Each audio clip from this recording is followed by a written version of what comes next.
waaw tey ñëw nañ dalal jàmm pour lancer Octobre Rose mu nekk donc bés bu am solo di wane effectivement suñu pas-pas pour xeex cancer wu wen mais bu dul loolu sax day wane suñu pas-pas pour xeex lépp loo xamante dafa jëm ci cancer ñuy remercier vraiment suñu partenaires yëpp di ci ràññee bu baax LISCA parce que ñoom bu ñu wax xeexu cancer ci jigéen mën nañu wax ne donc ñoom ñoo ëpp lu koy mandargal donc maa ngi leen di féliciter di leen encourager ci loolu di wax ne nag le président Macky Sall taxawaayam ak pas-pasam ci wàllu cancer nekk na loo xamante ne jarul jeex parce que ñaax nañu ba ñu introduire vaccin bi xamante ne mooy aar xale yi ci canceru col de l'utérus mooy vaccin contre HPV taxaw na pour indi gratuité chimiothérapie yi xamante ne jigéen moo ko soxla yëpp loolu tam mu ngi marché mais ci at yu néew taxawal na fii ci réew mi ñeenti accélérateur de particules pour def donc radiothérapie loolu tam lu am solo la mu nar a poser première pierre pour donc ñu tabax fii Sénégal hôpital boo xamante ne spécialisé mooy spécialité am yëpp mooy cancer mooy centre national d'oncologie ci Diamniadio mais tey région boo dem ci Sénégal danañ fa def mammographie loolu tam nekk avancé bu am solo sans compter 30 centres yoo xamante ne équipé nañ leen pour ñu def traitement lésion précancéreuse loolu yëpp ay taxawaay la yoo xamante ne ñu ngi ciy taxaw mais ci wàllu formation itam commencé nañ vraiment di génnee ay spécialistes yoo xamante ne dañuy liggéey ci wàllu radiothérapie ak ci wàllu cancer mais danañ ko gën a yokk pour taxawal aussi lépp lu jëm ci formation wu niveau intermédiaire comme des techniciens supérieurs loolu day wane rek ne suñu stratégie ci wàllu cancer mi ngi jël forme te loolu yëpp dafa nekk ci vision au président de la République dafa nekk ci pas-pasu chef de l'État te donc ñun suñu taxawaay mooy ñu gunge loolu li ma gis tey ci Dalal Jàmm dal na sama xel parce que Dalal Jàmm nekk na léegi centre de référence ci wàllu cancer loolu gis nañ ko bu baax ma ci encourager donc direction Dalal Jàmm di ci encourager donc commission médicale bi ak ñëpp ñoo xamante ne ñu ngi liggéey fii ci Dalal Jàmm pour non seulement taxawal xeexu cancer mais taxawal xeex bi de manière générale ci wàllu bépp feebar. waaw damay rek ñaax ñëpp parce que wàllu cancer yaakaar naa ne lu jar a xool la te ñëpp ci concerné donc raar na gis famille boo xamante ne laalu ko directement ou indirectement bon dëkk xeex la boo xamante ne xeex réew mi yëpp la moo tax may lancer un appel wax non seulement ñëpp jàpp ci mais ñëpp nañu taxaw pour non seulement donc di teel a dem di dépister wu mais aussi ñuy am comportement yoo xamante ne ci suñu mode de vie day favorable pour que ñu xeex lépp lu jëm ci cancer en tout cas message boobu lay lancé di leen réitérer pas-pasu son excellence le président Macky Sall contre le cancer. Nous avons aussi introduit dans notre programme élargi de vaccination le vaccin contre le HPV, ce qui bien sûr nous permet d'avoir une très bonne stratégie pour tout ce qui est donc cancer du col de l'utérus, ce qui est donc aussi un élément essentiel dans la prévention. Avant la fin de ce mois, le chef de l'État va poser la première pierre du Centre national d'oncologie, ce qui nous permet d'avoir un hôpital spécialisé qui va traiter le cancer de A à Z, en plus de ce qui est en train de se faire dans l'ensemble des structures. Nous nous réjouissons aussi de voir que, en matière de formation, mais aussi sur l'ensemble des autres aspects, l'hôpital Dalal Jàmm est en train véritablement de monter en puissance et de démontrer à la face du monde que c'est un centre de référence. Et cela, je crois que c'est tout à l'honneur du système de santé du Sénégal. Et je peux ici vous dire que le ministère de la Santé, le chef de l'État, nous allons donc continuer à encourager ces efforts et à mettre les moyens qu'il faut pour vous permettre une meilleure prise en charge du cancer dans le pays. Le message, c'est un message d'engagement national de toutes les couches. Et je me réjouis donc tout à l'heure d'ailleurs d'entendre l'association des malades du cancer, de ceux qui soutiennent les malades du cancer, dire que le 23, ils ont effectivement une manifestation et j'instruis d'ailleurs mes services de les accompagner dans cette manifestation. La question du cancer est une question qui intéresse tout le monde. Je crois que toutes les familles sont frappées et de ce point de vue-là, il faut une mobilisation nationale. Il faut absolument que tout le monde se prenne la main pour qu'on assiste les patients, effectivement, qui sont aujourd'hui donc concernés par le cancer. Il y a une liste de plaidoyer qui a été faite par l'endroit des médecins déjà. Quelle est votre réponse par rapport à ça? Oui, je crois que ce qui a été dit par le docteur Maïmouna au niveau donc du service de radiothérapie nous semble être un plaidoyer tout à fait donc encourageant, c'est-à-dire après avoir magnifié les efforts et l'investissement très important que le Sénégal a fait jusqu'à devenir un centre de référence qui reçoit aujourd'hui des étudiants venant de beaucoup de pays, nous a demandé effectivement de continuer effectivement à investir sur une technologie plus moderne pour que Dalal Jamm reste encore, le Sénégal reste encore ce centre de référence qui attire l'Afrique et qui attire le monde. Je crois que je lui ai dit que le plaidoyer est entendu et que nous sommes dans cette voie. La voie du renforcement du système de santé, la voie du relèvement du plateau technique.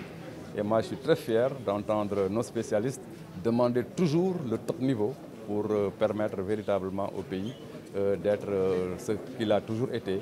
un pays effectivement donc de référence en matière de santé. La formation était aussi citée dans cette plaidoyer déjà. Mais oui, je crois que de ce point de vue-là, il a été noté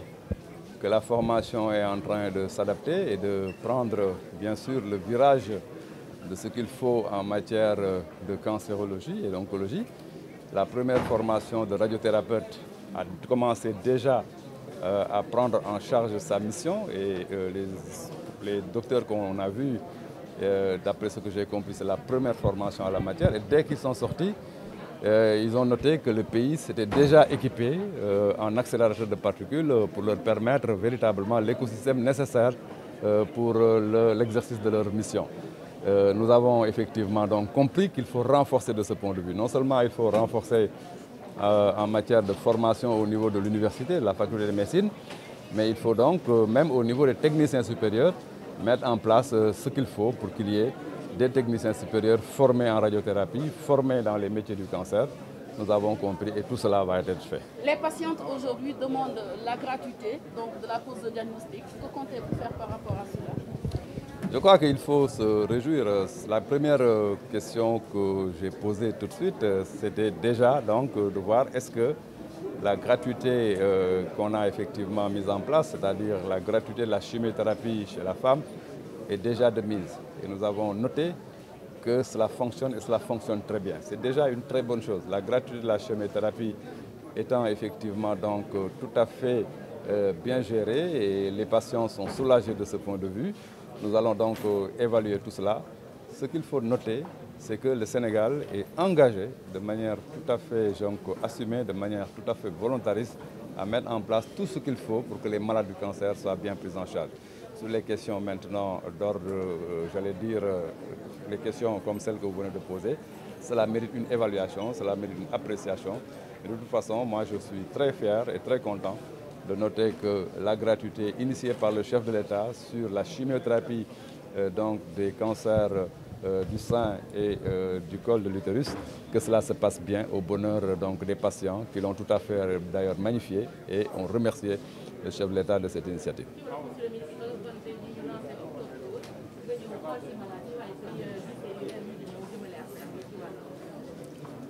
waaw tey ñëw nañ Dalal Jamm pour lancer Octobre Rose mu nekk donc bés bu am solo di wane effectivement suñu pas-pas pour xeex cancer wu wen mais bu dul loolu sax day wane suñu pas-pas pour xeex lépp loo xamante dafa jëm ci cancer ñuy remercier vraiment suñu partenaires yëpp di ci ràññee bu baax LISCA parce que ñoom bu ñuy wax xeexu cancer ci jigéen mën nañu wax ne donc ñoom ñoo ëpp lu koy mandargal donc maa ngi leen di féliciter di leen encourager ci loolu di wax ne nag le président Macky Sall taxawaayam ak pas-pasam ci wàllu cancer nekk na loo xamante ne jarul jeex parce que ñaax nañu ba ñu introduire vaccin bi xamante ne mooy aar xale yi ci canceru col de l'utérus mooy vaccin contre HPV taxaw na pour indi gratuité chimiothérapie yi xamante ne jigéen moo ko soxla yëpp loolu tam mu ngi marché mais ci at yu néew taxawal na fii ci réew mi ñeenti accélérateur de particules pour def donc radiothérapie loolu tam lu am solo la mu nar a poser première pierre pour donc ñu tabax fii Sénégal hôpital boo xamante ne spécialisé mooy spécialité am yëpp mooy cancer mooy centre national d'oncologie ci Diamniadio mais tey région boo dem ci Sénégal danañ fa def mammographie loolu tam nekk avancé bu am solo sans compter 30 centres yoo xamante ne équipé nañ leen pour ñu def traitement lésion précancéreuse loolu yëpp ay taxawaay la yoo xamante ne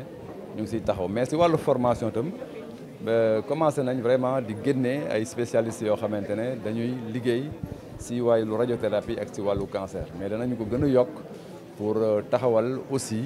lépp lu jëm si formation wu niveau intermédiaire comme des techniciens supérieurs loolu day wane rek ne suñu stratégie si wàllu cancer mi ngi jël forme te loolu yëpp dafa nekk si vision au président de la République dafa nekk si pas-pasu chef de l'État te donc ñun suñu taxawaay mooy ñu gunge loolu li ma gis tey si Dalal Jàmm dal na sama xel parce que Dalal Jàmm nekk na léegi centre de référence si wàllu cancer loolu gis nañ ko bu baax ma si encouragé donc direction Dalal Jàmm di si encouragé donc commission médicale bi ak ñëpp ñoo xamante ne ñu ngi liggéey fii si Dalal Jàmm pour non seulement taxawal xeexu cancer mais taxawal xeex bi de manière générale si wàllu bépp feebar.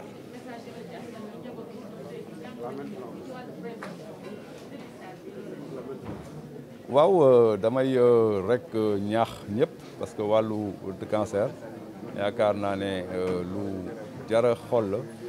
te ñëpp si concerné donc raar na gis famille boo xamante ne laalu ko directement ou indirectement bon dëkk xeex la boo xamante ne xeex réew mi yëpp la moo tax may lancer un appel wax non seulement ñëpp jàpp si mais ñëpp nañu taxaw pour non seulement donc di teel a dem di dépister wu mais aussi ñuy am comportement yoo xamante ne si suñu mode de vie day favorable pour que ñu xeex lépp lu jëm si cancer en tout cas message boobu laay lancé di leen réitérer pas-pasu son excellence le président Macky Sall